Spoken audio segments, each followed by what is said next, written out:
우리 이 시간에 성경 봉독하는 시간인데요. 우리 에스겔 36장 24절에서 28절 말씀을 함께 보겠습니다. 에스겔 36장 24절로 28절입니다. 우리 앞에 PPT 화면도 띄워드릴 거고 주보 안쪽에도 말씀이 나와 있습니다. 우리 드라마와 바이블로 성경 봉독할 때에 여러분 함께 같이 눈으로 따라 읽으시면서 말씀의 내용들을 잘 소화하시기를 소망합니다. 같이 우리 봉독하겠습니다. 내가 너희를 여러 나라 가운데에서 인도하여 내고 여러 민족 가운데에서 모아 데리고 고국 땅에 들어가서 맑은 물을 너희에게 뿌려서 너희로 정결하게 하되 곧 너희 모든 더러운 것에서와 모든 우상 숭배에서 너희를 정결하게 할 것이며 또 새 영을 너희 속에 두고 새 마음을 너희에게 주되 너희 육신에서 굳은 마음을 제거하고 부드러운 마음을 줄 것이며 또 내 영을 너희 속에 두어 너희로 내 율례를 행하게 하리니 너희가 내 규례를 지켜 행할지라. 내가 너희 조상들에게 준 땅에서 너희가 거주하면서 내 백성이 되고 나는 너희 하나님이 되리라. 내가 여기까지 보도록 하겠습니다. 잠시 기도하고 같이 말씀 나누겠습니다. 주님, 이 말씀의 시간 성령님께서 다시 한번 우리의 입술과 우리의 마음, 우리의 눈과 귀를 사로잡아 주셔서 성령님 안에서 우리가 주의 말씀을 보게 하여 주옵소서. 오늘 우리 마음을 옥토와 같이 다시 한번 바꿔 주옵시고 그 안에 말씀의 씨앗이 심길 때마다 생명이 꽃피는 것을 경험하게 하여 주옵소서. 감사드리며 예수님 이름으로 기도드립니다. 아멘. 네, 온라인 금요 예배를 다 드리고 오셨는지 모르겠습니다. 아마도 그랬다면 조금 에스겔에 대한 이해가 다시 이렇게 재생됐겠지만 혹시 에스겔 설교를 오랜만에 듣거나 전체 흐름을 아직 파악하지 못한 분들을 위해서 다시 한번 잠깐 전반적인 이야기를 짧게 정리하고 오늘 말씀을 나누면 좋을 것 같습니다.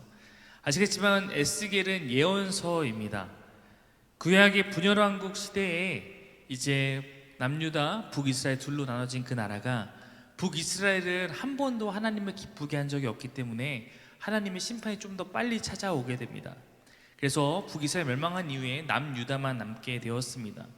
남유다라고 하면 쉽게 말해서 이스라엘이 대한민국이란 나라의 국명이라면 남유다는 남한과 같이 그 중에 일부를 뜻하는 의미이고 우리는 남한의 국민이자 한국의 국민인 것처럼 성경에서 이스라엘인, 유대인, 유다 사람 혹은 예루살렘이라는 것은 거의 다 동일한 대상을 지칭하는 표현입니다. 그래서 예루살렘아라고 했을 때도 이곳에 속해 있는 그 예루살렘이라는 도시를 대표하는 남유다 사람을 말하기도 하고 혹은 이스라엘이라고 할 때는 좀 더 큰 의미로 북이스라엘 남다 포함해서 말하지만 어차피 이 시대는 남유다밖에 없기 때문에 이스라엘, 유다, 예루살렘 다 대부분 동일한 것을 지칭하는 표현으로 이해할 수 있을 것입니다. 유대인이나 히브리인이나 이것도 다 마찬가지 표현입니다. 이제 예언자, 선지자라고 하면 이들은 하나님 말씀을 대언하는 자였습니다. 특별히 이들은 이제 그 왕국 시대부터 많이 활동을 하게 되었는데요. 유다의 모습 또한 멸망한 북이스라엘의 그 모습들과 크게 다르지 않은 길로 갔기 때문에 즉 그들 가운데 죄악이 가득했기 때문에 하나님께서는 선지자를 보내서 그들에게 말씀하시는 것입니다. 너희가 돌이켜라, 너희가 회개하라 이런 기회 주시지만 유다는 하나님의 말씀 가운데 반응해서 회개하지를 않습니다. 그러므로 이제 그들도 심판을 향해서 하나님은 그들 돌이키고 싶지만 그들이 죄악을 향한 발걸음을 멈추지 않았기 때문에 심판을 향해서 다가서고 있는 과정 가운데 있었습니다. 하나님은 이제 그들을 향한 그 깨달음을 위해서 그들을 심판하시는데 바벨론이라는 나라를 들어서 유다를 치시는 것으로 그 나라를 심판하시게 됩니다. 바벨론은 총 3차례에 거쳐서 포로를 잡아가게 되는데 이제 우리가 잘 알고 있는 다니엘과 친구들 같은 경우는 첫 번째 포로로 끌려갔던 사람들이고 에스겔 같은 경우는 바로 두 번째 포로로 끌려갔던 그런 무리 가운데 있었습니다. 첫 번째 포로가 끌려가고 두 번째 포로가 끌려가서 그들이 먼저 바벨론으로 끌려가게 됩니다. 아직까지 유다는 멸망하지는 않았습니다.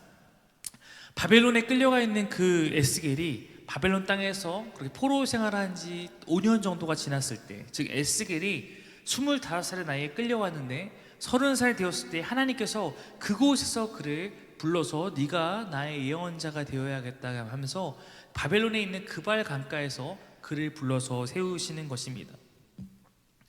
예언자로서 에스겔이 세워졌습니다. 그는 이제 예언자로서 하나님 말씀을 대언해서 민족들에게 하나님의 뜻을 전하는 자가 되었습니다. 그가 제일 먼저 선포했던 내용들은 바로 예루살렘과 유다, 그들의 죄악에 대한 고발입니다. 왜 이들이 지금 이런 시련을 겪을 수밖에 없고 이들의 모습을 볼 하나님 마음이 어떤지 이런 것에 대해서 고발하고 그것에 대해서 경고하고, 이렇게 되면 이제 완전하게 멸망할 것이다, 이렇게 하면서 하나님의 마음을 대변하여 전하는 것입니다. 그것이 바로 에스겔 1장부터 24장까지 첫 번째 부분이에요. 바로 아직은 멸망하지 않았고 이제 거의 멸망 직전에 있지만 왜 예루살렘이, 왜 유다가 하나님 가운데 이렇게 버림을 받을 수밖에 없게 되었는지 그 부분에 대한 심판 예언자로서 너희가 심판당할 것이다, 이렇게 가면 심판당할 것이다, 이런 내용을 선포하는 것이 에스겔 1장에서 24장입니다. 우리가 1장 24장을 작년에 다뤘어요. 제가 했던 설교의 제목들이 예언자와 참하나님, 내가 여호와인 줄, 악몽이 현실이 되기 전에 이 여자를 고발합니다, 하나님에게는 손주가 없다, 비유로 말하는 자, 이런 6편의 설교가 바로 1장부터 24장의 내용을 함께 나눴던 것입니다. 이 설교들이 바로 유다를 향한 하나님의 그 슬픈 마음과 심판에 대한 경고를 담고 있는 그러한 말씀들이었습니다. 하나님께서 예언하신 대로, 말씀하신 대로 예루살렘은 이제 바벨론의 군대에 포위당해서 멸망을 당하게 됩니다. 바벨론 군대가 그들을 본격적으로 포위해서 이제 멸망이 임박한 그 순간부터 에스겔은 더 이상 예언하지 않습니다. 왜 예언하지 않겠습니까? 이제 심판이 실행됐기 때문이에요. 이제 더 이상 돌이키라라고 할 수가 없는 상황에 이르렀기 때문입니다. 그래서 이제 예루살렘과 유다를 향한 그 예언은 하지 않습니다. 25장부터는 무슨 내용이 이어지냐면 에스겔의 두 번째 파트에는 이스라엘이 아니라 주변 다른 나라에 대한 예언들이 기록되고 있습니다. 이것을 통해서 보여주는 것은 무엇이었냐면 하나님께서는 이스라엘의 하나님이시지만 이스라엘만 통치하시는 하나님이라 온 열방의 하나님이란 것을 보여주는 것입니다. 그래서 우리가 이 부분에 대해서 한 편의 설교를 나눴었는데 두로와 같은 세상을 대항하는 교회였습니다. 즉 두로를 대표해서 주변 나라를 돌보지 않고 주변의 아픔을 이용하는 그런 나라들도 하나님께 심판당할 것이다 라는 예언을 다룬 바 있습니다. 하나님의 백성 이스라엘에 대한 예언이, 에스겔의 예언이 3년 동안 그쳤고 그 시간 동안 이스라엘은 완전히 멸망되고 파괴되었습니다. 그래서 그 나라에 있는 성전도 파괴되고 그 나라의 다윗 왕조의 그 마지막 왕도 두 눈이 뽑혀서 끌려오게 됩니다. 그러면 완전하게 이제 나라는 멸망한 것입니다. 고대 나라들은 각 나라마다 자신들을 다스리는 신이 있다고 믿었습니다. 우리가 믿는 신은 여호와 하나님이죠. 하나님이라는 표현은 사실 모든 신을 의미하는, 우리가 영어로 쓰는 God 같은 겁니다. 구약에 나오는 많은 사람 가운데 엘 아시겠지만 엘이라는 이름이 들어가면 그게 하나님을 뜻하는 건데 그것 또한 그냥 모든 신을 의미하는 겁니다.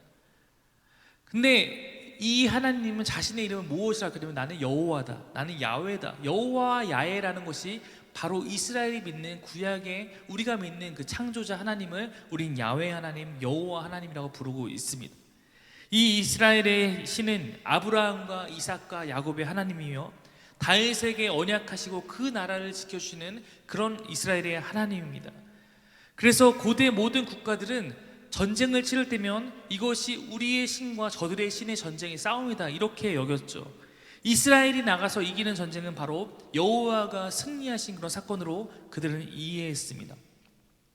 바로 원래 유목민이었고 원래 노예였던 그들이 출애굽해서 이제 그 광야 생활을 마친 다음에 가나안을 정복하며 나아갔을 때 그들은 그 하나님의 능력에 힘입어 그 약속의 땅을 차지하게 되었지 않습니까? 그 하나님께서 다윗의 후손을 통해서 세운 나라는 영원할 것이다 약속해 주셨기 때문에 이들은 여호와 하나님이 살아계시는 한 다윗의 후손이 다스리는 이 남유다는 결코 망하지 않으리라 그들은 굳게 믿고 있었던 것입니다. 그런데 이들이 바벨론이라는 나라에 의해서 완전히 파괴된 거예요. 이들 가운데 하나님이 함께하고 계신다는 것이 상징적으로 드러나는 건물이 성전이었는데, 솔로몬의 성전인데 그것도 파괴된 것입니다. 원래 유목민이었던 이스라엘 백성을 이끄셔서 나라를 세우게 하시고 다윗과 솔로몬 시대에는 주변에도 강한 영향을 행사하는 그런 나라가 되었는데, 이제 그 영광스러운 시절 다 지나가고 이스라엘은 이 나라 저 나라에게 휘둘리다가 끝내 이제는 멸망당하게 된 것입니다. 하나님이 약속했던 그 땅에서 쫓겨나게 된 것이 포로 사건이고 이제 마지막에 왕까지 쫓겨났어요. 그러면 무엇이겠습니까? 성전도 무너졌고 왕조도 무너졌고 땅에서 쫓겨났어요. 그렇다면 이들은 이 사건을 여러 가지로 이해할 수 있겠지만, 우선은 바벨론의 신은 마르둑이었는데 여호와 하나님이 마르둑이 완전하게 깨졌거나, 아니면 하나님이 우리 버리고 어디 가셨거나, 어쨌든 우리는 이제 우리의 신은 아무것도 아니거나 힘이 없거나 우리의 신은 우리 가운데 없다. 성전도 파괴되고 약속의 땅에서 쫓겨나고 왕조도 무너진 거예요. 여호와 하나님은 바벨론의 신 마르둑 앞에서 아무것도 못하는 것처럼 보입니다. 그럼 도대체 이들에게 남은 것이 무엇이겠습니까? 아무것도 없는 거예요.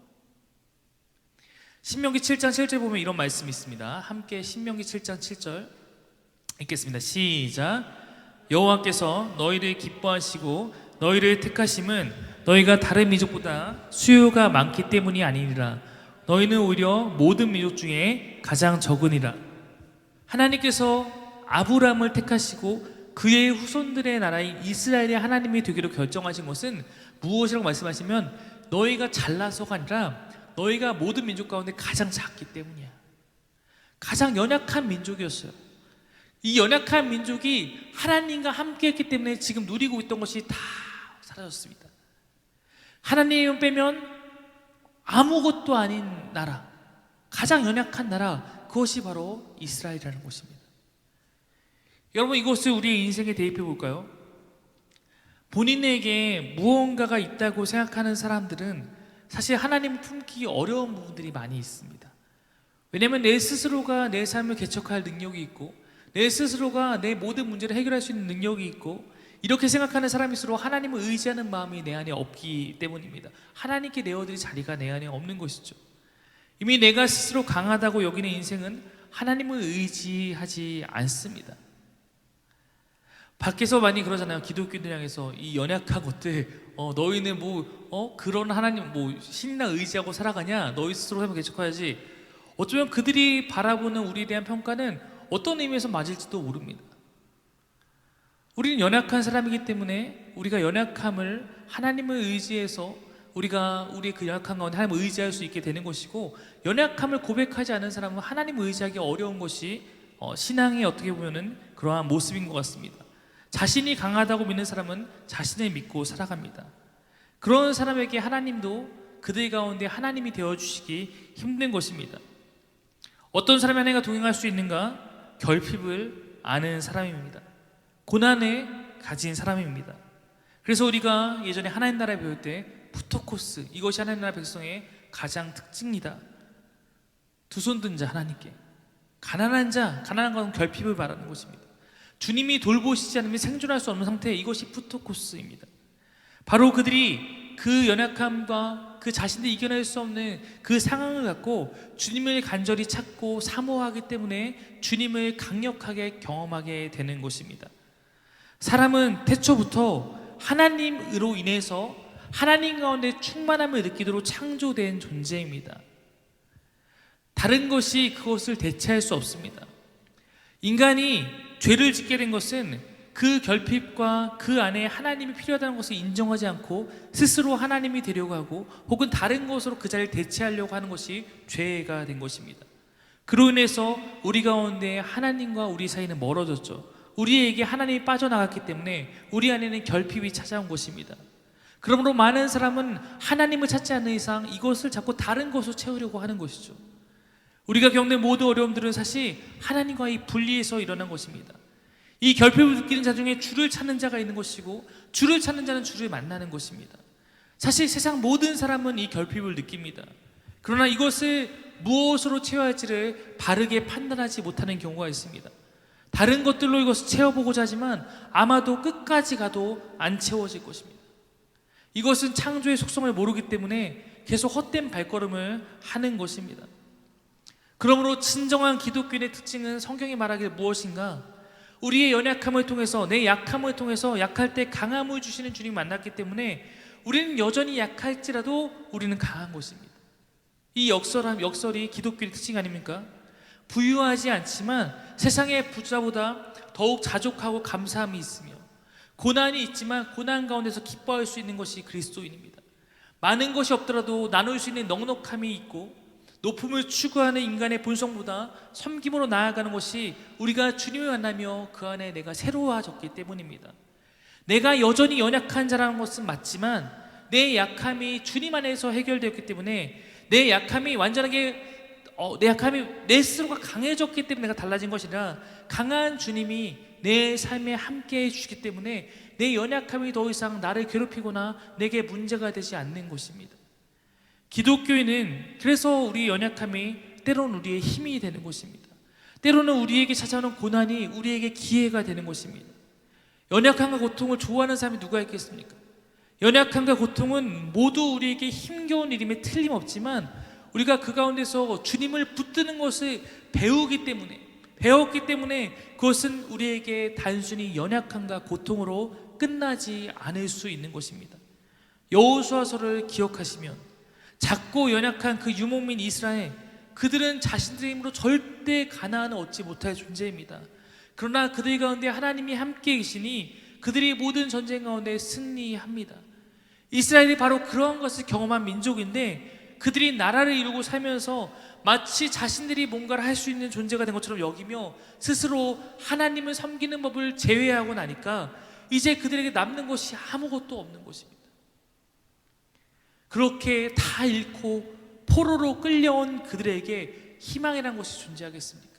성전도 무너졌고 왕조도 없고 다른 나라, 정말 머나먼 그곳에 끌려와 있는 그들에게 희망이라는 것이 존재할까요? 다윗 왕조가 자리 잡고 있고 성전이 있었던 예루살렘은 바벨론 군대에 의해서 잿더미가 된 것은, 하나님은 이제 우리에게 없어, 그들의 죄로 인한 심판의 결과입니다만, 그렇게 포로로 끌려온 유대민들의 눈에는 절망적인 자신들의 이 현실을 극복할 수 있는 길이 보이지 않았을 것입니다. 아마 그들 가운데 일부는 뒤늦은 후회를 했을 수도 있을 것 같아요. 그때 내가 예레미야의 말씀을 들었더라면, 그때 내가 주님의 예언을 들었더라면, 새겨 들었더라면. 에스겔 33장은 이것을 말하고 있어요. 33장 10절입니다. 에스겔 33장 10절 같이 읽겠습니다. 시작. 그들이 말하기를 우리의 온갖 허물과 우리의 모든 죄악이 우리를 짓눌러서 우리가 그 속에서 기진하여 죽어가고 있는데 어떻게 우리가 살 수 있겠는가. 이것이 포로로 끌려온 자들의 심령이죠. 우리의 죄악과 허물 때문에 우리가 그것에 짓눌려서 우리가 그곳에서 이제 완전히 죽었다. 우리가 어떻게 살겠는가. 이것이 포로민들, 유배민들의 마음이었어요. 자신들의 죄와 허물로 인해서 죽음 가운데 놓여 있고 우리에게 살 소망이 없어 라고 하는 절망의 상황. 그런데 지금까지 이 이스라엘, 이 유다가, 이 예루살렘이 망할 때까지 강력한 심판에 관한 경고를 쏟아냈던 에스겔이 오랜 침묵을 깨고 이런 자들에게 전하는 메시지가 있었습니다. 바로 다음 절 11절 말씀 보시면 이렇게 나옵니다. 읽겠습니다. 시작. 너는 그들에게 전하여라. 나 주 하나님의 말이다. 내가 내 삶을 두고 맹세한다. 나는 악인이 죽는 것을 기뻐하지 않고 오히려 악인이 그의 길에서 돌이켜 떠나 사는 것을 기뻐한다. 너희는 돌이켜라. 너희는 그 악한 길에서 돌이켜 떠나거라. 이스라엘 족속아, 너희는 왜 죽으려고 하느냐 하여라. 하나님께서 에스겔을 통해서 그런 그들에게 전하는 메시지는 무엇이었냐면, 나 하나님이 내 삶을 두고 맹세한다. 나는 악인이 죽는 것을 결코 기뻐하지 않는다. 오히려 악인이 그의 길에서 떠나서 삶의 자리로, 생명의 자리로 나오는 것을 기뻐한다. 그러니까 너희는 그곳에서 그렇게 죽음의 길 가운데 절망만 하고 있는 것이 아니라 삶을, 생명을 위해서 그 길에서 돌이켜 떠나라. 왜 죽으려고만 하고 있느냐, 왜 절망 가운데 그냥 있느냐라고 하는 것이 주님의 마음이었어요. 주님께서 그들에게 아니야, 너희가 그렇게 끝나지 않아. 내가 여호와인데 내가 너희를 그렇게 끝나게 두지 않을 거야. 구원과 회복에 대한 소망을 주님께서 에스겔서에서 던져주는 거예요. 절망 가운데 자포자기한 그들을 말씀으로 다시 그들에게 인공호흡을 하고 계신 것입니다. 이스라엘 백성들은 하나님은 마르두개에 패배했거나 자신들이 버리고 떠났다고 생각했으나 주님은 여전히 그들 가운데 살아계시며 주님의 계획 안에서 이 모든 일을 한치의 오차도 없이 진행되어 가고 있다. 이것이 에스겔이 전하는 하나님이에요. 오늘 이 상황 가운데 주님께 주신 말씀이 오늘 본문을 읽었던 36장 24절부터 28절 말씀입니다. 24절부터 27절까지 4절의 말씀을 제가 한번 다시 읽어드리겠습니다. 내가 너희를 이방 민족들 가운데서 데리고 나오며 그 여러 나라에서 너희를 모아다가 너희의 나라로 데리고 들어가겠다. 그리고 내가 너희에게 맑은 물을 뿌려서 너희를 정결하게 하며 너희의 온갖 더러움과 너희가 우상들을 섬긴 모든 더러움을 깨끗하게 씻어주며 너희에게 새로운 마음을 주고 너희 속에 새로운 영을 넣어주며 너희 몸에서 돌같이 굳은 마음을 없애고 살갗처럼 부드러운 마음을 주며 너희 속에 내 영을 두어 너희가 나의 모든 율례대로 행동하게 하겠다. 그러면 너희가 내 모든 규례를 지키고 실천할 것이다. 주님은 난 너희를 포기하지 않았어 라고 말하고 있는 거예요. 이들 자신은 자신의 죄로 인해서 이 심판을 당해야 하지만 그러나 이 심판은 아직 최후의 심판이 아니라는 것입니다. 아직은 너희가 돌이킬 수 있는 기회가 있어라고 말하는 것입니다. 이 절망적인 순간에도 너희의 죄를 회개하고 다시 주님을 향한 마음으로 돌이키면 너희가 살 수 있어. 내가 너희 살게 할 거야 말하고 있는 것입니다. 하나님께서 이스라엘 백성들의 죄악을 지적하시며 하나님이 그들에게 분노하실 때 이스라엘 백성들에게 사용되는 몇 가지 표현들이 성경에 있는데 자주 사용되는 표현 가운데 목이 굳은 백성, 목이 굳은 백성이라는 표현이 있고 돌같이 굳은 마음이라는 표현이 있어요. 그럼 목이 굳은 것이 무엇입니까? 우리가 흔히 말해 목에 기부스했다고 하지 않습니까? 목이 굳는 것은 교만한 거죠. 뻣뻣한 목을 가진 자, 하나님 앞에서 고개를 숙이지 않은 교만함을 가진, 아까 얘기했듯이 내가 내 힘으로 살 거예요. 하나님 필요 없어요. 돌같이 굳은 마음은 무엇입니까? 주의 생명의 말씀 앞에 반응하지 않는 거예요. 예언자들이 가서 말씀을 전해도 무시하는 거예요. 이런 상태를 의미합니다. 이것이 이스라엘의 모습이었고 이로 인해 그들의 나라는 하나님의 심판을 피할 수 없었던 것입니다. 이들이 다시 돌아가기 위해서 하나님 편에서 우선적으로 그들을 향해서 심판의 마음을 거두시고 회복의 기회를, 그 은혜를 주셔야 하는 것이고 사람의 편에서는 자신들의 그 잘못된 모습을 버리고 새로운 모습으로 나와야 하는 것입니다. 26절은 새로운 마음과 새로운 영이 우리에게 필요하다라고 말하고 있습니다. 뒤이어 살갗처럼 부드러운 마음과 나의 영이라는 표현이 나옵니다. 즉 새로운 마음은 무엇이냐면 돌같이 굳은 마음이 아니라 살갗처럼 부드러운 마음, 주님의 말씀 앞에 반응할 수 있는 마음이고, 새로운 영이란 무엇이냐면 하나님의 영, 나의 영이라는 것입니다. 주님이 말하시는 마음은 바로 그런 마음이고 우리에게 필요한 주님의 영이 있다는 것입니다. 하나님의 영이 우리에게 필요하다는 것입니다. 28절 말씀 보면 뒤에 이렇게 나와 있습니다. 같이 읽겠습니다. 시작.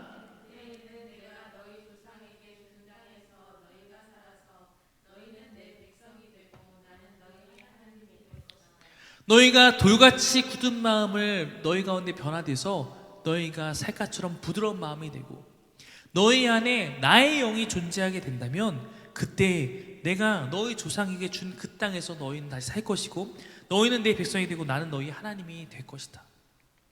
새로운 마음과 새로운 영으로 하나님의 율례와 규례를 지키고 살아간다면 그들은 다시 주님과 함께 약속의 땅에서 언약 백성으로 살 수 있다. 이것이 주님이 주시는 그런 메시지인 것입니다. 오늘 설교 제목이 이렇게 잡았어요. 리프레시. 영어로 이 리프레시 단어를 찾아보시면 생기를 되찾게 하다, 새롭게 하다, 되살리다, 이러한 의미가 있는 단어입니다. 우리에게 이것이 필요하다는 것입니다. 이스라엘 나라에게 찾아온 가장 큰 절망은 주님 안에서 새롭게 될 수 있는 리프레시를 필요로 하는 그런 시간이 된 것입니다. 모두가 이렇게 새롭게 되는 것은 아닐 것입니다. 이 말씀을 깨닫고 이 말씀 가운데 반응하는 사람들이 바로 그것을 경험하게 될 것입니다. 여러분의 삶이 혹은 내 힘으로 이겨낼 수 없는 절망적인 순간에 놓이게 된다면 여러분 이 말씀을 꼭 기억하십시오. 절망적인 순간은 내 삶에서 가장 주님을 깊이 마주하고 경험하는 순간이 될지도 모릅니다.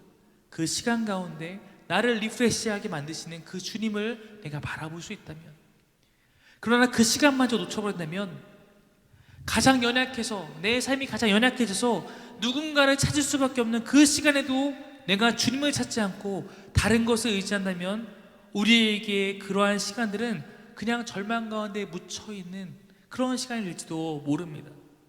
하나님은 이러한 이스라엘 향한 이 회복의 메시지를 이제 에스겔 환상을 통해서 보여주시는데, 바로 그중 유명한 환상이 37장에 나오는 마른 뼈 환상인 것입니다.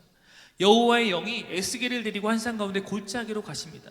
그 골짜기 가보니까 그 안에 뼈가 가득 차 있는 거예요. 근데 보니까 모두가 바싹 마른 뼈입니다.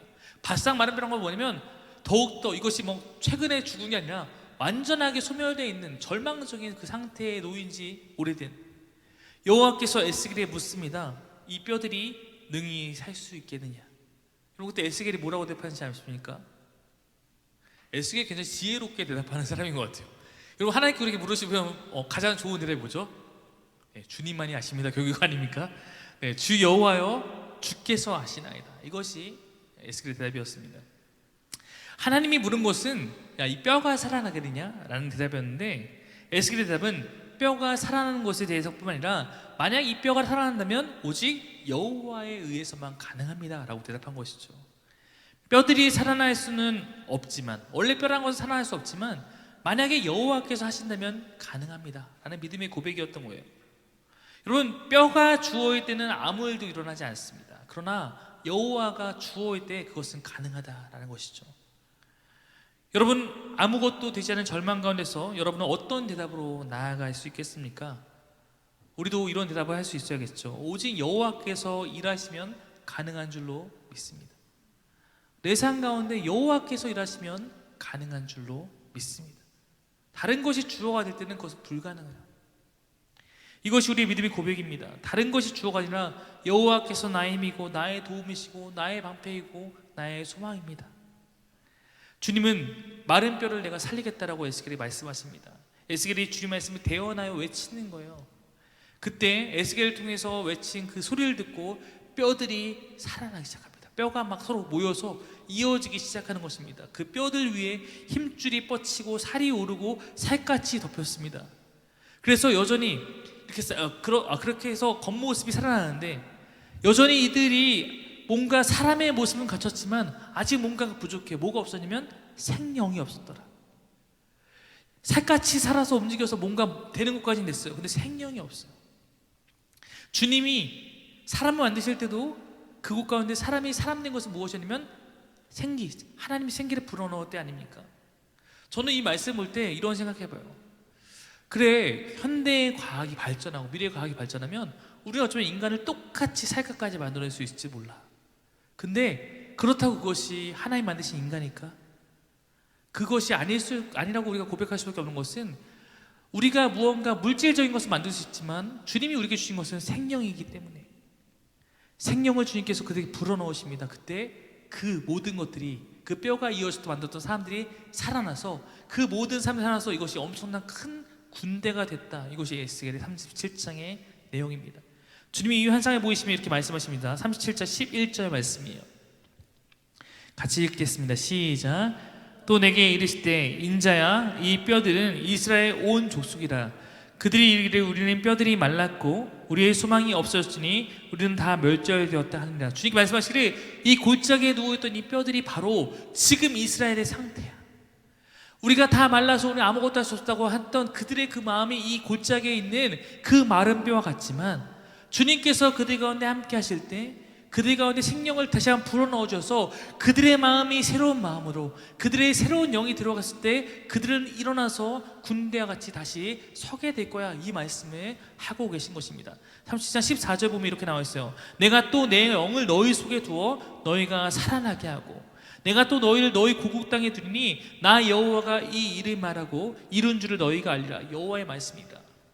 우리에게 새로운 마음이 있고 우리에게 새로운 영, 즉 주님의 영이 우리 가운데 있다면 그럴 때 우리가 살아나는 것이고, 그때 하나님이 다시 한번 우리의 하나님이 되시는 것이고, 그때 하나님의 약속의 땅으로 다시 이스라엘은 회복될 것이라 말씀하시는 것입니다.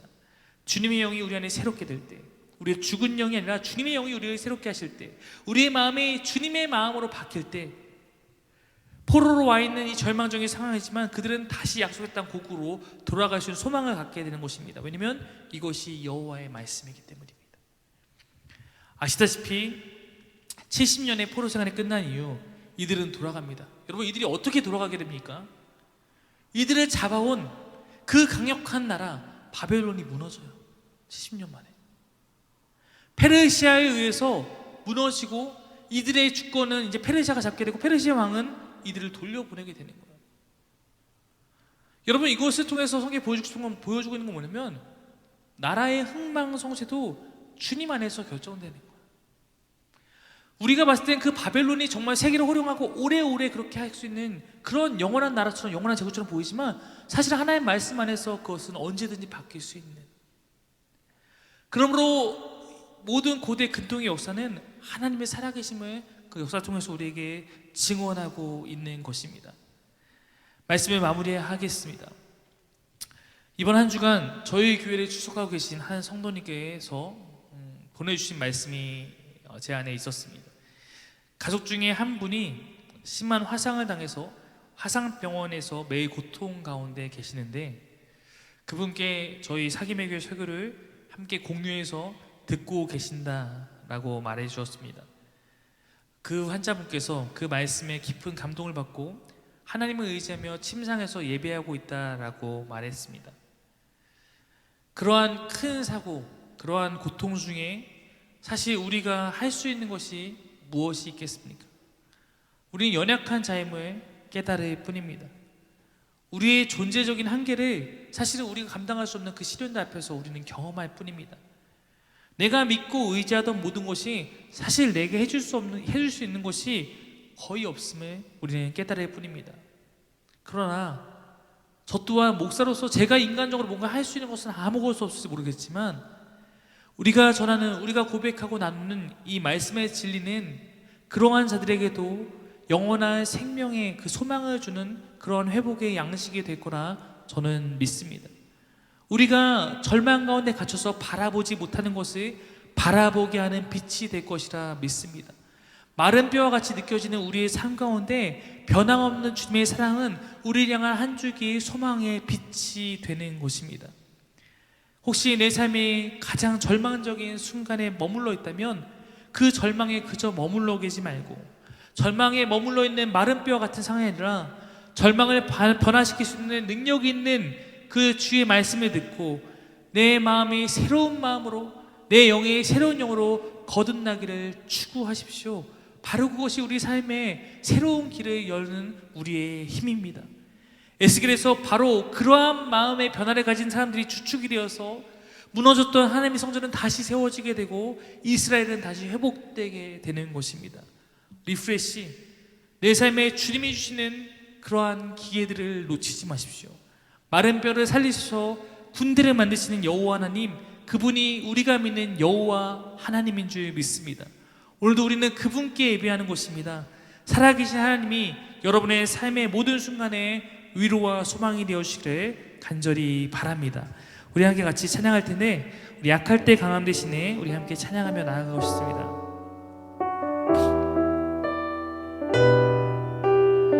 우리 연약한 가운데 우리 주를 의지하며 이 시간 같이 마음을 담아 고백하며 나아가겠습니다. 약할 때 강함 대신에, 약할 때 강함 대신에 나의 보배가 되신 주 나의 모든 것, 주 안에 있는 보물을, 주 안에 있는 보물을 나는 포기할 수 없네. 주 나의 모든, 한 번 더 고백합시다. 약할 때 강함 대신에, 약할 때 강함 대신에 나의 보배가 되신 주 나의 모든 것, 주 안에 있는 보물을 나는 포기할 수 없네. 주 나의 모든 것. 아멘. 예수 어린 양,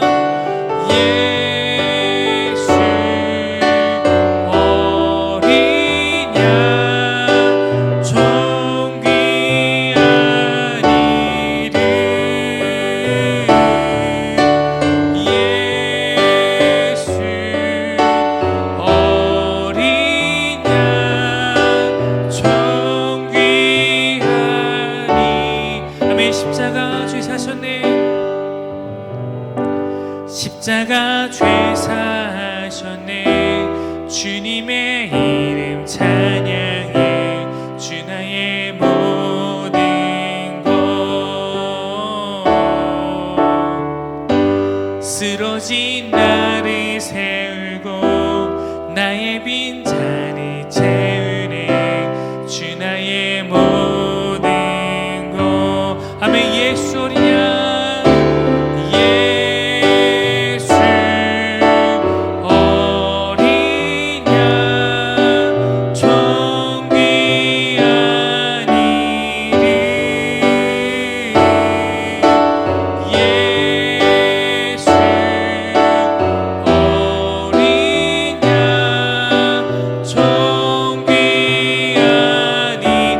예수 어리냐.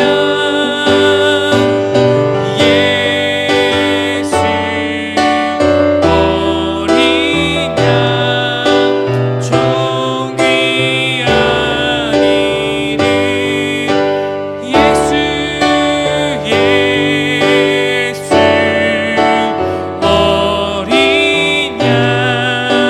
어리냐. 존귀하니. 넘쳐나네.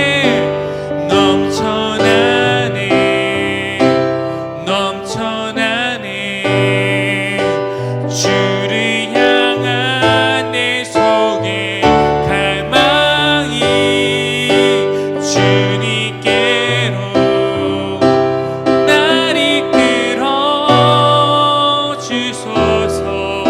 주님의 원함 넘쳐나네.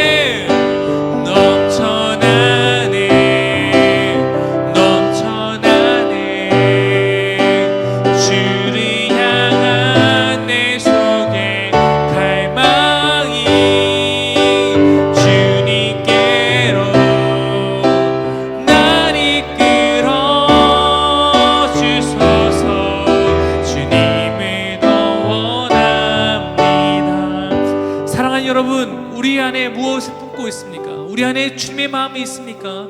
내 안에 주님의 영이 있습니까? 혹은 나도 그냥 내가 매일매일 살아가면서 이스라엘 백성같이 목이 굳은 백성이 되고 내 안에 마음이 돌같이 굳어져서 하나님 믿는다고 하지만 새로운 마음이 아니라 하나님 믿는다고 하지만 정말로 내 안에 그렇게 하나님 가운데 살갗처럼 그런 부드러운 마음이 아니라 내 고집과 내 아집과 내 것으로 채워져 가고 있지 않습니까? 우리 가운데 이제 그것을 다시 한번 이 말씀 가운데 깨워내기를 소망합니다. 말씀이신 하나님 내 안에 오셔서 내 안에 새로운 마음으로 변화시켜 주시고 내가 주를 갈망하며 나아갈 때 내 안에 날마다 새로운 영을 부어넣어 주셔서 내 안이 바뀌어서 내가 날마다 주를 붙들고 사는 자가 되기를 다시 한번 소망합니다. 우리 그런 마음을 갖고 시간같이 기도하며 나가도록 하겠습니다. 기도하겠습니다.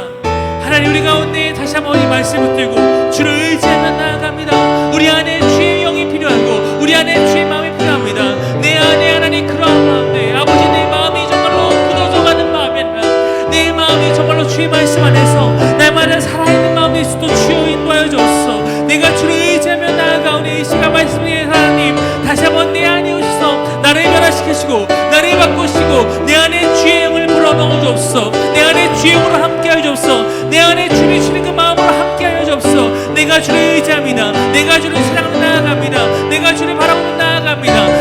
하나님 기도하시사 우리 가운데 인도하여 주옵소서. 우리 가운데 역사하여 주옵소서. 우리 가운데 주의 하나님의 은혜를 더하여 주옵소서.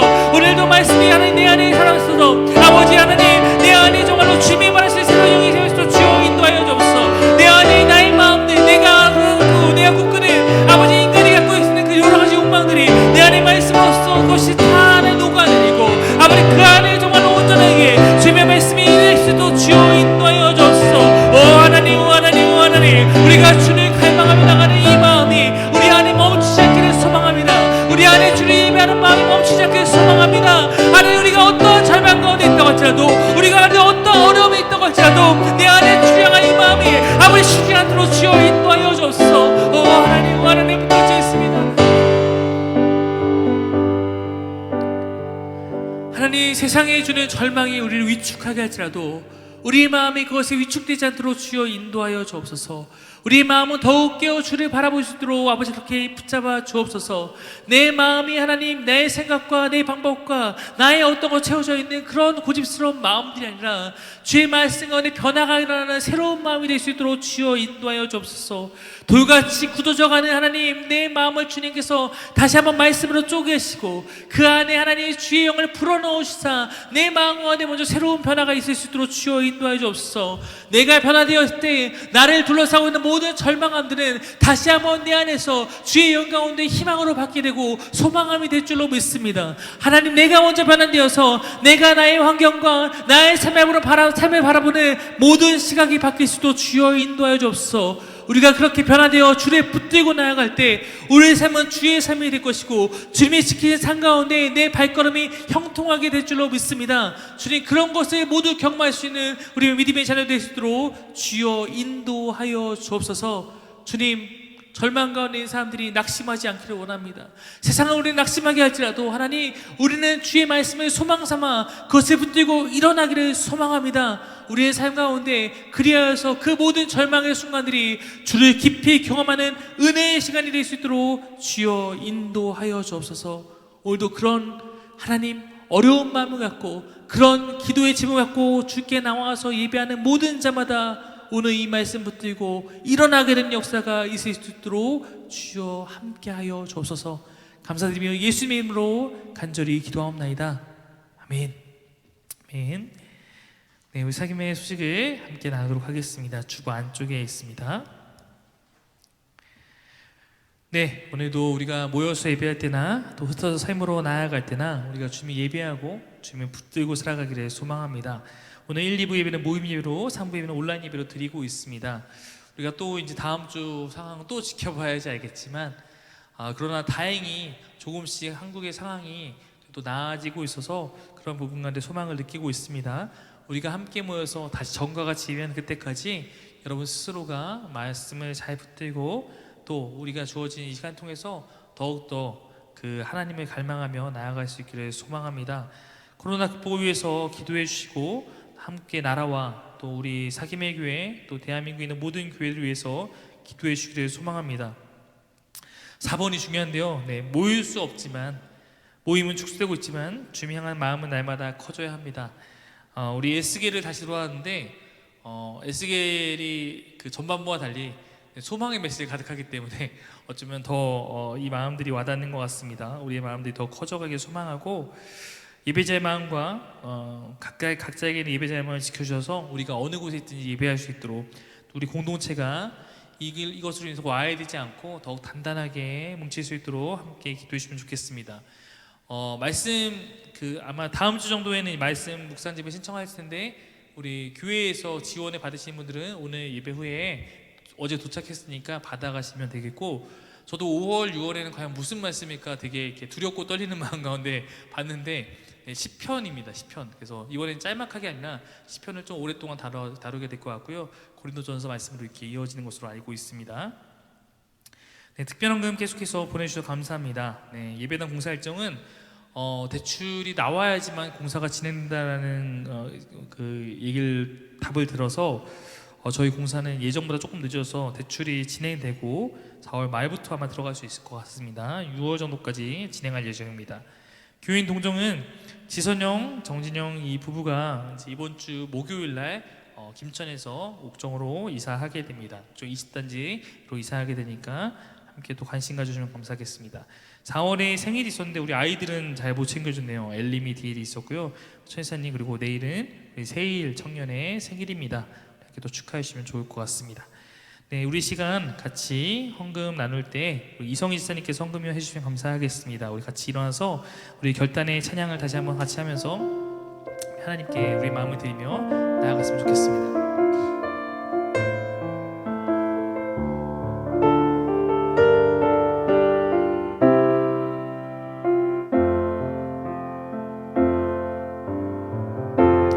우리의 섬김이 더 낮은 곳으로 우리의 고백이 더 낮은 곳으로 쓰러져 있는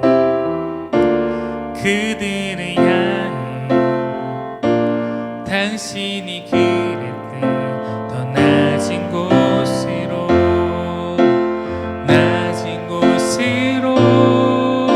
우리 초대하네. 함께 하자고 말씀하시네. 우리도 예수 그 길을 따라 함께 가기 원하네. 주님이 우리와 함께 하시네. 십자가 피 흘린 예수의 손으로 모든 아픔을 위로하시네. 우리에게 보여주셨네. 하나님, 오늘도 주를 간절히 찾는 자마다 주를 만나게 되고 그런 자들 삶 가운데 주님이 동행하시고 함께 하실 것을 믿습니다. 오늘도 우리의 삶의 주인이 주님이심을 다시 한번 고백하며 하나님 믿음으로 나와 예배하고 또 하나님 가까이 자리에서 예배하며 또 이렇게 주님께 물질로서 예물을 드린 자들이 있습니다.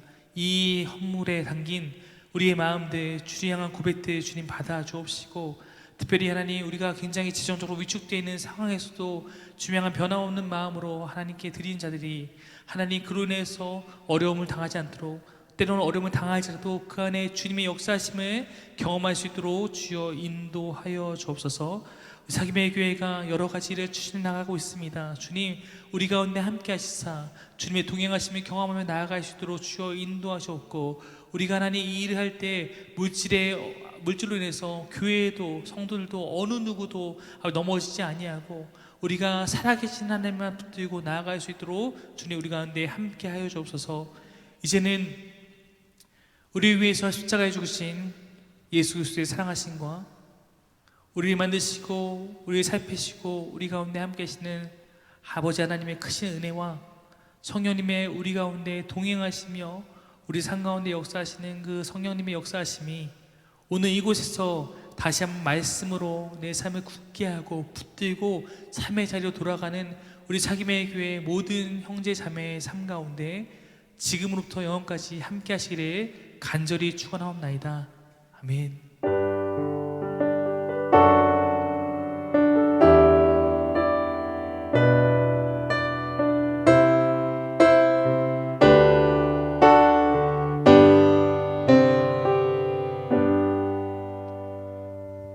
네, 우리의 소중한 우리 1부 예배를 마치겠습니다.